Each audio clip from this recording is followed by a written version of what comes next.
রান্না করতে করতে হঠাৎ দেখতে পাচ্ছেন যে গ্যাস শেষ হয়ে গেছে। কি করবেন বুঝতে পারছেন না? হাতের কাছে একটি ছুরি রেখে দিন, আপনাদের সমস্যা খুব সহজেই সমাধান হয়ে যাবে।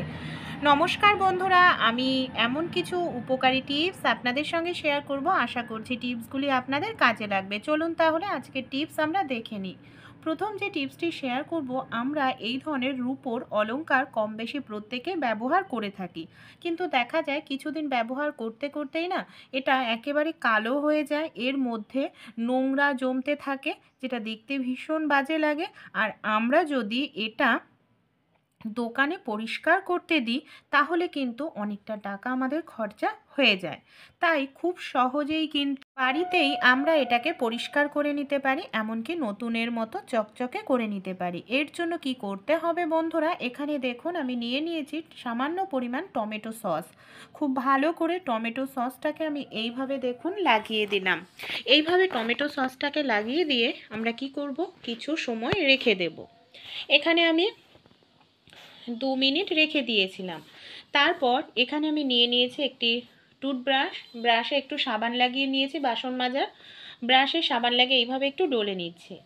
সাবানটা নোংরাটা তুলতে সাহায্য করবে, আর টমেটো সসটা রূপোর জিনিস নতুনের মতো চকচকে করতে ভীষণ সাহায্য করবে। এইভাবে কিছু সময় ডলে নেওয়ার পর আমি আপনাদের নর্মাল জল দিয়ে ধুয়ে দেখাবো যে কতটা সুন্দর পরিষ্কার হলো আমাদের এই রূপোর অলংকারটি। তাই আপনাদেরও যদি রূপোর চেন, পায়ের তোড়া এরকম কালো হয়ে যায়, ঘরেই আপনারা নতুনের মতো চকচকে করে নিতে পারেন। এতে আপনাদের সোনার দোকানে টাকাও দিতে লাগবে না, আর খুব সহজে ঘরেই এটাকে আপনারা পরিষ্কার করে নিতে পারেন। ভালো লাগলে টিপসটি অবশ্যই আপনারাও কিন্তু ট্রাই করে দেখবেন। চলুন পরের টিপসটি দেখে নিই। আমাদের বাড়িতে টমেটো সসের যেই ধরনের খালি প্যাকেটগুলো থাকে, শেষ হয়ে যাওয়ার পর আমরা এই প্যাকেটগুলোকে কী করি, ফেলে দিই, কোনো কাজেই ব্যবহার করি না। তাই এই ধরনের খালি প্যাকেট ফেলবেন না, সবার প্রথমে জল দিয়ে খুব ভালো করে প্যাকেটটাকে আপনারা ধুয়ে নিন। এইভাবে তারপর ধুয়ে নেওয়ার পর প্যাকেটটার মধ্যে আমি খুব ভালো করে জল ভরে নিচ্ছি। পুরো প্যাকেটটা ভরেই আমাদের জল ভরতে হবে। তারপর এই যে টমেটো সসের প্যাকেটের ঢাকনা আছে, এই ঢাকনাটা দিয়ে আমি প্যাকেটের মুখটাকে খুব ভালো করে টাইট করে আটকে দেব। দেখুন এইভাবে আমাদের আটকে দিতে হবে। এটাকে এবার কিভাবে ইউজ করব চলুন আমরা দেখে নিই। এটাকে কি করব, আমি ফ্রিজের কাছে চলে এসেছি। ডিপ ফ্রিজের মধ্যে আধ ঘন্টা থেকে 1 ঘন্টা অবশ্যই রাখতে হবে। এইভাবে আপনারা 1 ঘন্টা মতো রেখে দিন। 1 ঘন্টা পর দেখবেন ভেতরের যে জলটা একেবারে কিন্তু বরফ হয়ে গেছে। কি কাজে ব্যবহার করব, অনেক সময় আমরা হাতে দেখা যায় কোথাও চোট লাগে, ফুলে ওঠে, মোচকা লাগে, সেক্ষেত্রে ডাক্তাররা কিন্তু আমাদের অনেক সময় বলে মানে আইস প্যাক দিয়ে সেক দেওয়ার জন্য। তাই সেক দেওয়ার জন্য আইস প্যাক প্রত্যেকের বাড়িতে থাকে না, বরফ দিয়ে সেক দিলে সেই জায়গাটা ভিজেও যায়। তাই টমেটো সসের খালি প্যাকেটগুলো আইস প্যাক হিসাবে আমরা কিন্তু খুব সহজে ইউজ করতে পারি। ভালো লাগলে ট্রাই করবেন। ডালের বড়ি আমরা কম বেশি প্রত্যেকেই খেয়ে থাকি, কিন্তু দেখা যায় কি শীতকালে ডালের বড়ি আমরা অনেকটা পরিমাণ কিনে বা নিজেরাই হাতে বানিয়ে ঘরে যদি রেখে দিই, বেশি দিন ভালো থাকে না, অল্প দিনের মধ্যেই একেবারে কিন্তু পোকা ধরে যায়। সেক্ষেত্রে ডালের বড়ির মধ্যে আপনারা সামান্য পরিমাণ হলুদ গুঁড়ো দিয়ে খুব ভালো করে এইভাবে মিশিয়ে নিন। তারপর ডালের বড়িটাকে আপনারা কৌটোয় ভরে রেখে দিন। এতে দেখবেন আপনাদের ডালের বড়ি অনেক দিন ঘরে রেখে খেতে পারবেন, একটিও ডালের বড়ি আপনাদের পোকা ধরবে না। ভালো লাগলে ছোট্ট টিপস আপনারা অ্যাপ্লাই করে দেখবেন, আশা করছি উপকার পাবেন। চলুন পরবর্তী যে টিপসটি আছে আমরা দেখে নিই।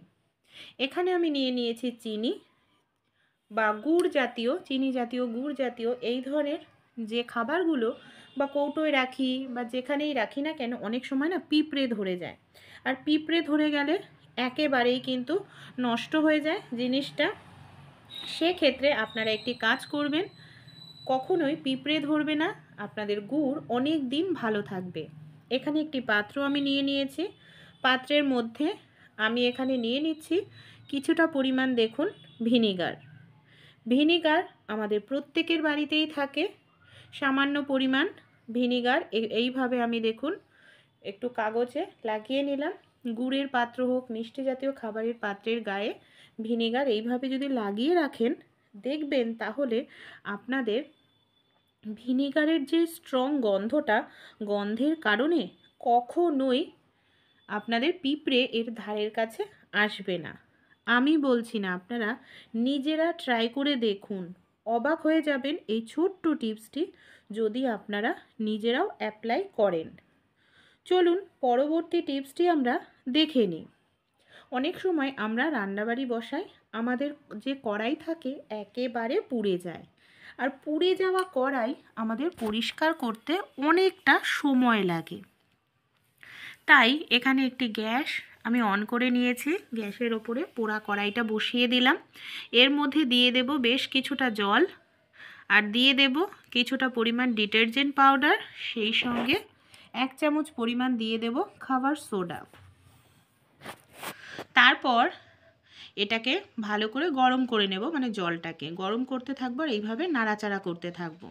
একেবারে পুড়ে যাওয়া কড়াই বা যে কোনো পাত্র কোনো রকম মাজা ঘষা ছাড়াই খুব সহজেই এই পদ্ধতিতে পরিষ্কার করে নিতে পারবেন। ছোট্ট টিপস অ্যাপ্লাই করলে আপনাদের অনেকটাই উপকার হবে। এইভাবে দেখুন কিছু সময় আমি নেড়ে নিয়েছি, জলটা খুব ভালোভাবে গরম হয়ে গেছে।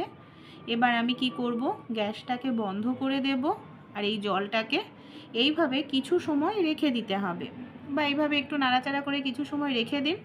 জলটা যখন হালকা ঠান্ডা হয়ে যাবে তখন আমরা কি করব, এই জলটাকে একটি পাত্রের মধ্যে ঢেলে নেব। দেখুন আমি জলটাকে একটি পাত্রের মধ্যে ঢেলেও দেখাচ্ছি, কোনো রকম মাজা ঘষা ছাড়াই আমাদের কড়াইটা কতটা সুন্দর পরিষ্কার হয়ে গেছে। এতে আমাদের খাটনিটাও কমে যায়, এমনকি হাতটাও নরম কোমল থাকে। স্কচব্রাইট দিয়ে সামান্য একটুখানি আমি একটু বুলিয়ে নিচ্ছি, তারপর আমি আপনাদের নর্মাল জল দিয়ে ধুয়ে দেখাবো যে কতটা সুন্দর পরিষ্কার হলো আমাদের কড়াইটা। দেখুন, দেখতে পাচ্ছেন একেবারে পোড়া দাগ ছোপ উঠে গেছে। ভালো লাগলে ট্রাই করে আপনারাও দেখবেন। পরবর্তী যে টিপসটি শেয়ার করব আলু নিয়ে। নতুন আলুর খোসা ছাড়াতে আমাদের অনেকেরই অনেকটা সময় লাগে, তাই একটি পুরনো মোজা নিয়ে নেবেন। মোজার মধ্যে আপনারা প্রয়োজন অনুযায়ী পরিষ্কার মোজা নেবেন, আলুগুলো ঢুকিয়ে নিন। এইভাবে দেখুন আমি সবগুলো আলুই আমি মোজার মধ্যে ঢুকিয়ে নেব। তারপর হাত দিয়ে কি করব, এইভাবে কসলাতে থাকবো। আমাদের হাতও নোংরা হবে না, কোনো রকম ছুরি বটি কিচ্ছু ব্যবহার করতে লাগবে না। খুব সহজেই আমরা নতুন আলুর যে পাতলা খোসা সেটাকে ছাড়িয়ে নিতে পারবো। এইভাবে ছাড়ালে খোসার সঙ্গে আমাদের একটু আলু কিন্তু নষ্ট হবে না। কিছু সময় ডলে নেওয়ার পর আমি মোজার থেকে আলুগুলোকে আপনাদের বের করে দেখাচ্ছি। দেখুন কতটা সুন্দর পরিষ্কার হয়েছে আমাদের আলুগুলো। ভালো লাগলে আপনারাও অ্যাপ্লাই করে দেখবেন, এতে কিন্তু সময় খুব কম লাগে আর আলুর খোসাও খুব সুন্দরভাবে উঠে যায়। আর প্রথমেই বললাম খোসার সঙ্গে আপনাদের আলু নষ্ট কিন্তু হবে না। প্রত্যেকটা আলুর খোসাই খুব সুন্দরভাবে কিন্তু আমার এখানে পরিষ্কার হয়েছে। ছোট্ট টিপসগুলি আপনাদের যদি ভালো লাগে অবশ্যই আমাকে সাপোর্ট করে আমার পাশে থাকার চেষ্টা করবেন। পরবর্তী টিপসটি চলুন দেখে নিই। অনেক সময় দেখা যায় আমরা কড়াই তো ভালো করেই পরিষ্কার করি, কড়াইয়ে এই যে ওপরের দিকটায় কালো একটি দাগ হয়ে যায়, যেটা মাজা ঘষা করলে সহজে পরিষ্কার হয় না। একটি ছুরি নিয়ে নেবেন, ছুরির সাহায্যে এইভাবে যদি একটু ঘষে নেন, দেখবেন এই যে একটা নোংরা কালো একটি দাগ হয়ে যায়, সেই দাগটা সেকেন্ডও সময় লাগবে না, আপনাদের কড়াই থেকে উঠে পরিষ্কার হবে। আর যদি ওটা আপনারা মাজা ঘষা করে তুলতে চান এই কালো দাগটি, তাহলে কিন্তু আপনাদের অনেকটা সময় লেগে যাবে, সেই সঙ্গে অনেকটা খাটনিও আপনাদের করতে হবে। তাই এইভাবে আপনারা কড়াইয়ে কালো দাগ হয়ে গেলে খুব সহজেই পরিষ্কার করে নেবেন। ভালো লাগলে ট্রাই করে দেখবেন। দেখুন এইভাবে আমি ঘষে ঘষে পরিষ্কার করে নিয়েছি। এবার আমি দেখাচ্ছি, দেখুন একেবারে কালো দাগ ছিল, কত সুন্দরভাবে পরিষ্কার হয়ে গেছে। পরবর্তী টিপস যেটা শেয়ার করব, রান্না করতে করতে অনেক সময় দেখা যায় হঠাৎ আমাদের গ্যাস শেষ হয়ে গেছে। তখন আমাদের নতুন গ্যাসের সিলিন্ডার লাগাতে লাগে, টেনশনে পড়তে লাগে। একটি পুরনো ছুরি হাতের কাছে রেখে দিন, যে ছুরির ধার চলে গেছে। কেন ছুরি রাখবো? যারা বয়স্ক মারা যারা আছেন, অনেক সময় নতুন সিলিন্ডারের ক্যাপটা খুলতে খুবই কষ্ট করতে হয়, টানাটানি করতে লাগে। সেক্ষেত্রে অনেক সময় আমাদের বাড়িতে ইয়ং কেউ থাকে না হয়তো রান্নার সময়, তখন পুরনো একটি ছুরি, যে ছুরির ধার নেই, ধার চলে গেছে, সেরকম ছুরি নিয়ে নিয়েছি। ক্যাপের ভেতরের যে নখের জায়গাটা আছে, এর ভেতরে ছুরিটাকে দেখুন আমি এইভাবে ঢুকিয়ে দিচ্ছি। ছুরিটা খুব পাতলা হয় আর অনেকটা চওড়া হয়। এইভাবে যদি আমরা ছুরিটাকে ঢুকিয়ে দিই, কোনো রকম শক্তি লাগবে না, মানে প্রেশারের প্রয়োজন নেই। এইভাবে দড়িটা ধরে হালকা টান দিন, দেখুন সেকেন্ডের মধ্যেই কিন্তু আপনারা এই ক্যাপটাকে খুলে নিতে পারবেন। এই দেখুন আমি খুলেও আপনাদের দেখালাম।